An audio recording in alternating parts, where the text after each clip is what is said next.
Hi everyone, glad you're here. Sometimes life gives us a moment that stops us cold. A moment when you realize the person quietly standing in the corner isn't just another face in the crowd, but someone who's carried more than we can imagine. And yet, most people never notice until one small act of courage turns everything around. In a single heartbeat, silence turns to respect, and a forgotten soul becomes unforgettable. In the story, we see that she walked into her own luxury boutique dressed like any other shopper, only to be humiliated, accused, and escorted out like a criminal. What no one knew, the woman they tried to throw away was Evelyn Monroe, the CEO who built that empire from nothing. In just 7 minutes, she would return, and the people who mocked her would watch their entire careers implode under the chandeliers they thought made them powerful. What did it take for that to happen? Who stepped up when no one else would? And why does this story still give people chills? Stick with me, because what happens next is something you'll want to remember. Before we dive in, like this video, share it with someone who believes real heroes don't ask for attention, and tell us in the comments about one time you saw true kindness. And don't forget to subscribe for more stories that stay with you. Under the warm glow of mid-morning sunlight, the streets of Fifth Avenue pulsed with life. Each window a reflection of New York's relentless ambition. Among the polished storefronts, one shone brighter than the rest. Aurora Luxe, a high-end fashion haven that seemed more like a palace than a boutique. It was the crown jewel of a growing empire, a store designed to embody elegance, opulence, and a new kind of inclusivity. Its glass doors whispered promises of a different retail experience, one that was supposed to honor every soul who stepped inside. But that morning, its promises would be tested in a way no one saw coming. Evelyn Monroe, a woman whose name carried the W. Evelyn Monroe, a woman whose name carried the weight of success, and a quiet storm of resilience sat in her sleek black Bentley, parked just down the street. To passers-by, she was just another customer about to indulge in the luxury Fifth Avenue had to offer. They didn't know that this woman wasn't coming to shop. She was coming to test the very soul of her creation. At 44, Evelyn was the definition of self-made, a CEO who built Aurora Luxe from a single thrift shop in Harlem into a global fashion phenomenon. But for all her accolades, the weight of the past still lingered like an unshakable shadow. As she stared at the towering facade of her flagship store, memories pressed against her chest like unwelcome ghosts. She could still recall being 17, standing with her foster mother in a discount department store. Their meager savings crumpled in her trembling hands as they were told in so many sneering words that they didn't belong. The sting of those moments never faded. Every crystal chandelier, every hand-stitched gown hanging inside Aurora Luxe was born from that promise she made to herself. No one would ever feel small in her stores, no matter the color of their skin, their bank account, or the clothes on their back. Yet Evelyn had learned a cruel truth in her years at the top: promises made in mission statements could wither when filtered through the wrong hands. Managers' associates guard. Sometimes the very people entrusted to uphold her vision let their biases poison what she built. That's why on this particular morning, Evelyn chose anonymity over status. No power suit, no entourage, just a pair of tailored jeans, a cream cashmere sweater, and the quiet confidence of someone who could buy the entire building if she wished. To everyone inside, she would be invisible, just another face. That invisibility would tell her everything. As she stepped out of the Bentley, the brisk New York air carried whispers of car horns and chatter, but Evelyn's thoughts were already 2 steps ahead. She wanted to believe her team understood Aurora Luxe's core values, that they treated every visitor with the dignity she'd been denied so many times growing up, but experience had taught her to prepare for disappointment. The real question wasn't whether her staff would make mistakes. It was how far their assumptions would go when they believed no one important was watching. Inside Aurora Luxe was a cathedral of excess. The marble floors gleamed like a frozen river, reflecting the sparkle of chandeliers that cascaded from ceilings 2 stories high. Rows of meticulously arranged couture dresses floated on minimalist racks, each one priced higher than most people's annual rent. A curated playlist of soft jazz drifted through the air, mingling with the scent of imported orchids and polished leather. The atmosphere was designed to soothe, to inspire awe. But beneath its perfection, Evelyn could sense the tension that often haunted such spaces. The invisible hierarchy, the silent judgments that thrived just beneath the surface. The moment she crossed the threshold, Evelyn felt at the shift. Not in the air, not in the lighting, but in the glances. Jennifer Mollery, the 39-year-old store manager with a resume polished to a high gloss, clocked her immediately. Evelyn saw it in the way Jennifer's eyes flicked over her outfit, paused on her skin, and then darted toward Brad Whitaker, the 27-year-old sales associate who wore entitlement like cologne. Jennifer didn't need to speak. The slight arch of her brow was enough. Brad's smirk said the rest. Watch her. Evelyn's pulse didn't quicken. She didn't scowl or frown. She simply walked deeper into her store, fingers gliding along the silk of a midnight blue Valentino gown. The very type of piece she'd personally approved during last season's Paris buying trip. She wondered almost idly if Jennifer or Brad had any idea whose name was stitched on the contract that had brought that gown here. Somehow she doubted it. Their whispers carried just enough for her to catch snippets. Doesn't look like our usual clientele, Brad muttered. Jennifer's lips curled into a faint, dismissive smile. It wasn't anger Evelyn felt first. It was something colder, heavier, a mix of sadness and inevitability. She had hoped her store was different, that her team understood Aurora Luxe wasn't built for gatekeeping, but for breaking it down. Yet here she was, a silent observer, watching the old disease of prejudice pulse through the veins of her dream. The sting of recognition wasn't new, but it was sharp. She had felt it as a child, as a struggling entrepreneur, even as a millionaire at her first Paris runway show when a rival designer mistook her for someone's assistant. No amount of success ever truly erased the feeling of being seen as less than. As Evelyn moved toward a display of evening gowns, the air seemed to shift again. Not for her, but because another customer entered. Catherine Harrington, 64, swathed in diamonds and carrying herself like Fifth Avenue royalty, strolled through the doors. Jennifer practically leapt forward, her demeanor transforming instantly. The smile that had been absent moments ago spread wide, warm, and performative. Champagne was offered. A private fitting room was prepared. Brad abandoned his post near Evelyn and all but sprinted to Mrs. Harrington's side, his tone dripping with reverence. And Evelyn. She was left standing beside a $3,500 gown, watching the performance like an actress in the wrong play. She'd seen enough in the first 10 minutes to know what this morning was about to become. The test had begun, and the stakes were no longer about policy or training. This wasn't just a check on employee behavior. It was a reckoning, a moment that would decide whether Aurora Luxe would live up to the ideals that built it or crumble beneath the weight of the very prejudices it was supposed to defy.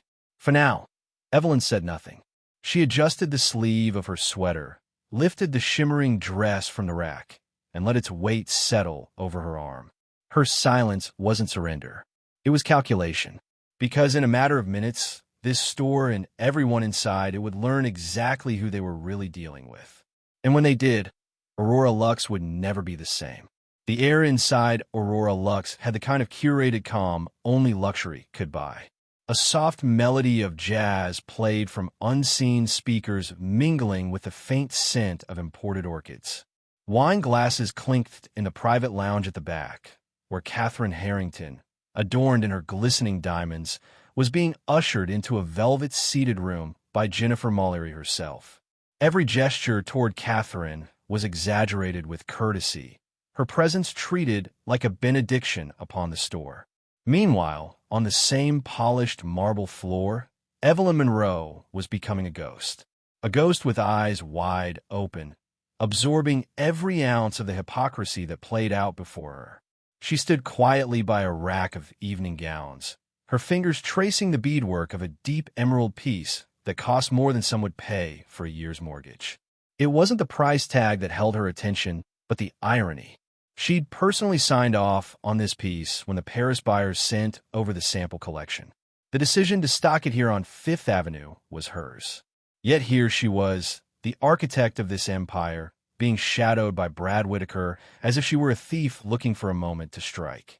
His presence hovered behind her like a shadow, laced with judgment, not overtly threatening, but palpably distrustful. Brad's approach was as subtle as a storm. "Excuse me," he said with a smile, so tight it felt like it might crack. "Just want to let you know that gown is priced at $4,200. It's part of our couture line, very exclusive. Most of our customers prefer to browse the seasonal pieces over here." His hand gestured toward a separate rack in the corner where the price tags dropped by half. The implication was not lost on Evelyn. His tone was polite, but every syllable dripped with condescension, each word crafted to push her toward the appropriate section. Evelyn didn't flinch. She met his gaze, her calm composure and armor forged over decades of facing moments like this. "I can read the tag," she said softly. Her voice wasn't sharp, but it carried a weight that made Brad hesitate for a second. A flicker of something, maybe doubt, maybe discomfort, crossed his face before he recovered, pasting the smile back on. "Of course," he murmured, but his eyes lingered on her clothes, her skin cataloging the details his prejudice leaned on. Jennifer, watching from the lounge entrance, caught Brad's subtle nod. She left Catherine in the hands of another associate and glided over her designer heels, clicking softly against the floor like a metronome of judgment. "Is there an issue here?" she asked, not to Evelyn, but to Brad, as though Evelyn wasn't standing right there, as though her voice didn't merit inclusion in the conversation about her own presence. Brad, emboldened by Jennifer's arrival, leaned slightly toward his manager. "She wants to try on the Couture Valentino," he said, his voice lowered, but not enough to keep it from reaching Evelyn's ears. He said it like she'd requested to hold the store's crown jewels. Jennifer's eyes swept over Evelyn from head to toe, slow and deliberate, as though she were assessing damage rather than greeting a customer. "Our couture pieces are delicate," she said finally, her tone silky but cold. "We have to be careful about who handles them. These designs are significant investments." The words were a blade wrapped in silk. Careful. Who handles them? Evelyn felt the sting, not as a surprise, but as a familiar echo. She'd heard variations of this her entire life. The insinuation wasn't about her ability to pay. It wasn't about the integrity of the garments. It was about the assumption that she didn't belong, couldn't belong in the rarefied air Aurora Lux pretended to reserve for its chosen few. And yet they didn't know. Not yet. While Jennifer's tone sliced and Brad's smirk lingered, Catherine Harrington's laughter carried faintly from the lounge. The contrast was almost theatrical. Catherine, white and wealthy, was poured champagne and shown new arrivals with reverence. Evelyn, the woman whose vision had built this cathedral of couture, stood treated like an interloper. Her gaze shifted briefly toward the lounge, not out of jealousy, but calculation. If Catherine noticed the difference if she spoke up, the dynamic could shift. But for now, Catherine was insulated, unaware of the quiet storm brewing a few steps away. Brad's voice interrupted her thoughts. "Ma'am, if you're looking for something more practical, we have some lovely ready-to-wear items at a lower price point. They're very popular." His tone suggested a favor, as though steering her away from what he deemed unattainable was a kindness. Evelyn's lips curved not into a smile, but something closer to understanding. These weren't just employees, failing at customer service. They were gatekeepers of a world they didn't build, wielding a borrowed authority to uphold a hierarchy that shouldn't exist here, not under her name. "I'd like to try this dress," Evelyn said evenly, holding the emerald gown with steady hands. "And I'll be purchasing it." She set her platinum credit card, one so rare it carried more weight than cash on the counter, without flourish, simply as fact. Jennifer's fingers hesitated as she picked it up, her eyes narrowing. She held it to the light, as if expecting it to crumble into dust. "We'll need to verify this," Jennifer said, her voice louder now, deliberate enough for nearby shoppers to hear. "We've had issues before." The implication was unmistakable suspicion, public and humiliating. Whispers bloomed among the other customers. A couple by the shoe display exchanged glances, their voices low but pointed. "Is she trying to use a fake card?" One murmured. A man near the accessories counter shook his head. Unbelievable in a place like this. Phones emerged quietly, capturing the tension. The spectacle had begun. Through it all, Evelyn remained still, her spine straight, her gaze calm. Marcus Reed, the security guard stationed by the door, began to approach at Jennifer's beckoning. Unlike Brad or Jennifer, Marcus' eyes held something different. Hesitation, conflict. He was a man trained to follow orders.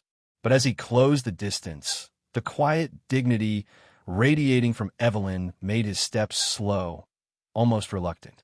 He knew, even if he didn't yet understand why, that what he was about to do was wrong. "Ma'am," Marcus said quietly, his voice far gentler than Jennifer's, "I'm going to have to ask you to leave the store." Around them, the whispers swelled. Customers craning their necks for a better view of the scene unraveling in the boutique. Evelyn turned her head slightly, her eyes meeting Marcus for the first time. There was no fear in her gaze, no plea, only a calm, unshakable certainty that made Marcus' throat tighten. Evelyn allowed herself to be escorted toward the door, her head high, every step measured and unhurried. At the threshold, she stopped. Her gaze swept over the room, the gawking customers, the whispering associates, Jennifer's self-satisfied posture, Brad's smug relief. When she finally spoke, her voice was quiet, but it filled every corner of the store. "You'll regret this," she said, not as a threat, but as an irrefutable truth. The weight of her words hung heavy, though most dismissed them as the final gasp of a humiliated shopper. But Evelyn wasn't humiliated. She was calculating, because in 7 minutes, those words would ignite like gasoline, and everyone in Aurorax, Jennifer, Brad, even Marcus would understand that they hadn't just removed a customer. They just detonated their own careers. The air inside Aurora Lux had shifted.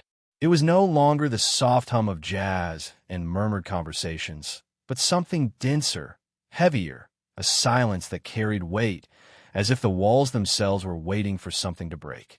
Evelyn Monroe stood outside the store, now leaning against the leather seat of her Mercedes as her fingers tightened around the steering wheel. Her reflection in the glass windows of the boutique looked foreign. The poised, self-made woman, who owned every rack and chandelier inside, yet had just been escorted out like a shoplifter. There was no tremor in her hands, no crack in her voice. Her calm wasn't weakness. It was the stillness that comes before a storm. She took one steady breath and reached for her phone. The number she dialed was one she rarely used, the direct line to Sophia Alvarez, her chief operations officer and closest confidant. When Sophia answered, her voice was warm, familiar. "Evelyn, are you checking in on Fifth Avenue? How's the new flagship looking?" "It's worse than I imagined," Evelyn replied, her tone smooth but laced with something sharp. "Sophia, cancel the rest of my meetings. Give me a lawyer and tell security to meet me here in 10 minutes.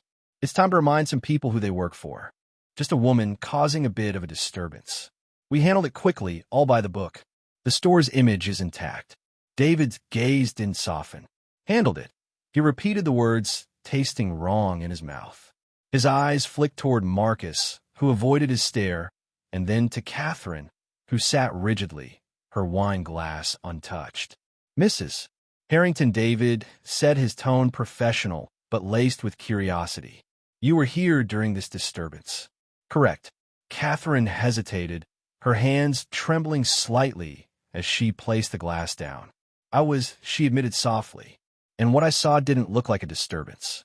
It looked like discrimination. That woman wasn't loud. She wasn't causing problems. She was shopping, and your staff treated her like she was lesser. I've never seen anything so blatant." Jennifer's face drained of color. Brad's smirk vanished. Marcus shifted his weight, his discomfort now obvious. David's eyes narrowed, his patience wearing thin. "I'll need to see the security footage," he said coldly. Now, before Jennifer could protest, the sound of deliberate footsteps echoed across the marble. The boutique went silent, save for the sharp rhythm of heels approaching. Evelyn Monroe entered, not the casually dressed woman they'd dismissed earlier, but the force of nature who had built Aurora Lux from the ground up. Her tailored suit was sharp enough to cut class, her posture regal, her gaze unwavering. Flanking her were Sophia Alvarez, a woman in a sleek blazer carrying a leather portfolio, a corporate security officer in a dark suit, and a second attorney who wasted no time surveying the room. The silence in the boutique deepened into something almost tangible. Every employee froze. Every customer's eyes widened. Jennifer's knees buckled slightly as the recognition hit her. Brad's face went pale, his lips parting as though to speak, but no sound came out. Even Marcus' formidable stance wavered under the weight of Evelyn's presence. David stepped forward, his composure tested but intact. "Miss Monroe," he said quietly, a trace of disbelief in his voice. I wasn't expecting to be thrown out of my own store." Evelyn interrupted her voice, calm, but cutting every syllable honed to precision. "And yet, here we are." Her words landed like a gavel, sealing the room in a tension that made every breath audible. Jennifer's lips trembled as she tried to speak. "Miss Monroe." Not another word, Evelyn said, lifting one perfectly manicured hand. She moved through the boutique with the measured grace of someone who owned every inch of it, stopping in the very spot where Brad had first questioned her. Right to touch a dress she had personally approved for the collection. Her eyes swept the room, taking in the gawking customers, the anxious employees, the silent Catherine Harrington, whose tears now glistened in her eyes. "Every piece of clothing in this boutique exists because of me," Evelyn began, her voice rising just enough to fill the space. "Every paycheck you collect comes from the company I built. And 30 minutes ago, you decided I didn't belong here. You decided I was a threat. You decided I wasn't worthy of the space I created." Brad swallowed hard, his jaw trembling. Jennifer gripped the edge of the counter to steady herself. Marcus lowered his eyes, shame written in the set of his shoulders. Evelyn turned slightly, her gaze settling on Catherine for the briefest moment, a silent acknowledgement of the woman's earlier hesitation to speak. Then she looked back at the employees, her calm now sharper, colder. "In 7 minutes, I'll make sure this store never forgets what happened today. Not because I need revenge, but because the promise I made years ago to my mother, to myself, was that no one would ever walk into one of my stores and feel the way I just felt." She paused, letting the silence return heavier than before. "That promise will be kept," she said finally, her voice low but resonant, "even if it means dismantling everything standing in its way." And as the crystal chandeliers above them reflected her poised figure in a dozen fractured glimmers, everyone in the room understood this was not the end of a confrontation. It was the beginning of a reckoning that would burn through Aurora Lux, leaving no illusion, no prejudice, and no false sense of power standing. The sound of Evelyn Monroe's heels striking the marble floor was deliberate each step, echoing like the tick of a countdown clock. The employees of Aurora Lux, Jennifer Mollery, Brad Whitaker, and Marcus Reed stood frozen, their faces pale, their bodies taut with the realization that the casual customer they'd humiliated was now here as their boss, their judge, and for two of them, their executioner. Behind Evelyn, Sophia Alvarez moved with the calm precision of someone accustomed to crisis, her tablet glowing with notes, while the corporate security officer positioned himself near the entrance, ensuring that no one could slip away before the reckoning was complete. Evelyn stopped in the center of the boutique, the chandeliers above catching the sharp lines of her tailored suit and reflecting her steady composure in a dozen fragmented glimmers. Customers had gathered near the edges of the store, some whispering, others holding their breath, instinctively aware they were witnessing something extraordinary. Even Catherine Harrington, the loyal patron who had silently watched the earlier humiliation unfold, now stood with her hands clasped, her expression a mixture of regret and anticipation. Without raising her voice, Evelyn commanded the room. "Everyone stop what you're doing." The words were quiet, but carried the weight of a gavel, halting every movement in the boutique. Jennifer Mallory Brad Whitaker stepped forward. Jennifer's hands trembled as she released her grip on the counter and took a hesitant step. Brad's legs felt heavy, as if each step toward Evelyn carried the weight of his crumbling future. Marcus shifted his stance, but stayed put, his eyes darting between them and Evelyn, knowing his role would be addressed soon enough. Evelyn regarded them both for a long, silent moment. When she finally spoke, her voice was calm, but there was no mistaking the steel beneath it. 30 minutes ago, in this very store, you decided that I did not belong. You judged me by my clothes, by my skin, by your narrow idea of who deserves to exist in this space. You made a spectacle of me. You treated me like a criminal when all I wanted was to see how my vision was being carried out. Her eyes fixed on Jennifer first. You told me this boutique has standards, your words, and that people like me don't meet them. You used my company as a platform for your prejudice that ends today. She didn't raise her voice, but the words landed with the finality of a sentence. Effective immediately, your employment is terminated.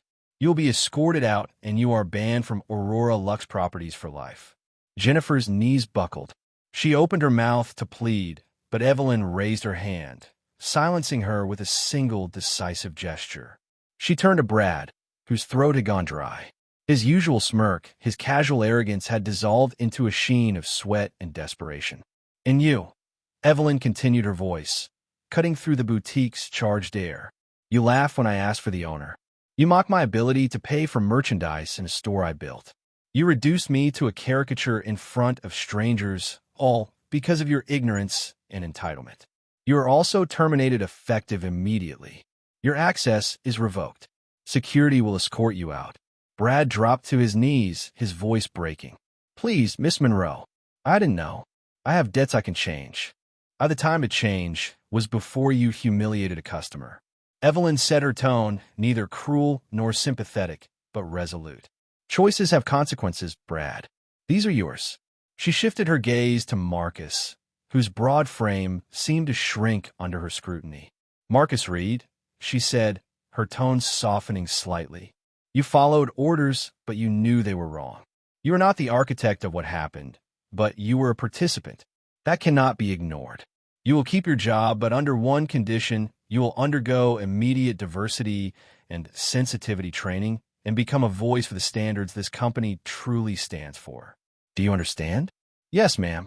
Marcus set his voice firm despite the tension in the air. Relief flickered across his face, tempered by the weight of her warning. Evelyn turned to the gathered staff and customers, her voice rising just enough to fill every corner of the room. Aurora Lux was built on a promise to be a place where every person, regardless of who they are, is treated with dignity. Today that promise was broken. But understand this, it will never be broken again. Not while my name is on these doors. As Jennifer and Brad were led out by security, their careers unraveling with each step, Evelyn addressed the remaining employees. From this day forward, any act of discrimination, any breach of the values this company stands for will result in the same outcome you just witnessed. Aurora Lux is not just a brand. It is a commitment, and that commitment will be honored no matter what it takes. The room was silent, but the message reverberated like a seismic shift. For Jennifer and Brad, the 7 minutes Evelyn had given them were the last they'd spend under the chandeliers of Aurora Lux. For everyone else, it was a warning and a lesson they would not forget. In the months that followed, Evelyn Monroe's decisive intervention. The Aurora Lux Boutique in Soho transformed from a cautionary tale into a symbol of redemption. What had once been a stage for humiliation and prejudice became a case study in accountability, empathy, and the rebirth of corporate values. The ripple effects of that single day extended far beyond the polished marble floors, reshaping the culture of the entire company. Evelyn wasted no time ensuring that what happened would never repeat itself. New policies were rolled out across every Aurora Lux location. Diversity and sensitivity training was no longer a checkbox. It became a cornerstone mandatory for every employee, from part-time associates to senior executives. Mystery shoppers from diverse backgrounds were introduced not as a gimmick, but as a safeguard, testing whether the company's values held up in practice. Reports were compiled weekly and sent directly to Evelyn's desk, ensuring accountability was not left to chance. The Soho boutique itself became the model Evelyn envisioned. Marcus Reed, the once complicit security guard, emerged from his mandated training with a renewed sense of purpose. Instead of simply standing by, he became a quiet advocate for fair treatment, mentoring new hires and speaking openly about his own missteps. Customers noticed the shift. Where there had once been tension and unspoken judgments, there was now a palpable sense of welcome, an energy that reflected Evelyn's original vision. People from every walk of life felt comfortable browsing the racks beneath the crystal chandeliers, knowing they would be met with courtesy, not suspicion. Catherine Harrington, the loyal patron who had silently witnessed the injustice, returned often not out of obligation, but because she felt compelled to support the change. She would tell her friends over lunches and charity galas about the day she watched a CEO dismantle prejudice in real time and rebuild something better in its place. Her voice carried weight in the circles Aurora Lux needed most, helping to mend a reputation Jennifer and Brad's actions had nearly destroyed. But perhaps the most telling transformation was in the staff who remained. They had seen firsthand how quickly arrogance and bias could cost someone everything. They now understood that Aurora Lux was not just a luxury brand, but a reflection of Evelyn Monroe herself. A woman who had fought her way to the top, who carried the weight of every slight and struggle she had endured, and who refused to let her company perpetuate the injustices she had spent her life overcoming. The employees treated customers with a new attentiveness, not out of fear, but respect, understanding that dignity was not a privilege, but a standard. 6 months later, sales at the Soho location had risen dramatically, but more importantly, so had trust. The store stood as a beacon of how a single moment of reckoning could spark lasting change. For Evelyn, it was not just about protecting her empire. It was about keeping the promise she made years ago. The day she and her mother were turned away from a store simply because they didn't fit someone else's narrow view of belonging. Aurora Lux had become that promise, fulfilled proof that even in the aftermath of failure, transformation was possible when accountability met conviction. Evelyn Monroe's story is one of grit, grace, and a stark reminder of how prejudice, when left unchecked, can corrode even the most luxurious facades. From a moment she stepped into her own flagship store, incognito, dressed not as the powerhouse CEO she was, but as a woman simply wanting to enjoy her creation. The stage was set for a lesson in human behavior. What should have been a day of quiet pride turned into a jarring encounter with ignorance and arrogance.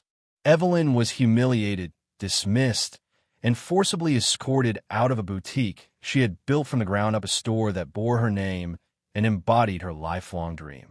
Yet, in the face of that blatant disrespect, she didn't explode. She didn't shout. Instead, she let her silence and composure speak louder than any outburst could, knowing that justice was not a matter of if, but when. 7 minutes later, when she walked back through those glass doors in her power suit, flanked by her legal team, corporate security, and her trusted assistant, the atmosphere shifted from smug superiority to absolute dread. The employees who had belittled her, Jennifer Walsh and Brad Mitchell, watched their careers disintegrate in real time. Evelyn's measured but unflinching takedown of their actions was not just about revenge. It was about setting a precedent. Aurora Lux would never be a place where discrimination could masquerade as professionalism. Every word she spoke that day wasn't just directed at the guilty. It was a declaration to every witness, customer, and employee that respect, equality, and dignity are not optional luxuries. They are non-negotiable standards. But Evelyn's legacy from that day went beyond firing 2 prejudiced employees. She turned the incident into a turning point, not only for that single store, but for the entire Aurora Lux brand. Mandatory diversity and sensitivity training was implemented. Company-wide mystery shoppers were introduced to test integrity, and employees at every level were reminded that their jobs were not merely to sell products, but to embody the values Evelyn fought so hard to uphold. Marcus Reed, The security guard who had reluctantly followed orders was given a second chance and used it to become a voice for fairness within the company.